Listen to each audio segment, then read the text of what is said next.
Iba talaga yung feeling pag nakakapag-basketball tayo. Yung simpleng papawis lang na makapunta ka sa basketball court, ang laking bagay na sa atin nun mga idol. Lalo na ngayon na sobrang toxic na ng mundo, na habang nagkakaedad gusto na lang natin ng payapang buhay, tahimik na buhay.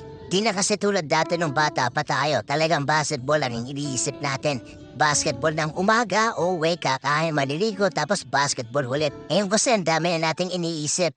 Responsibilidad, kung may trabaho tayo, kailangan mag-focus na tayo dun. Minsan mga idol, tayong mga player, hindi tayo humihina dahil sa nagkakaedad na tayo. Humihina tayo dahil siguro minsan kailangan mo nahin yung responsibilidad sa buhay.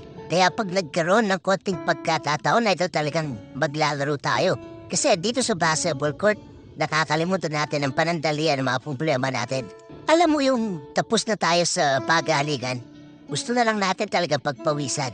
Simpleng papawis ng naliga, masaya na tayo. One of the best place ng isang ball life ay ang basketball court. Kasi nang dahil sa basketball court, ang dami kong naging kaibigan, ang dami kong naging tropa. Kaya payo ko sa'yo, idol, huwag kang magpapapigil. Kung kaya mo pa lumaro, lumaro ka pa. Hanggat may panahon pa at kayang-kaya pa. Kasi darating yung panahon na manunood na lang tayo.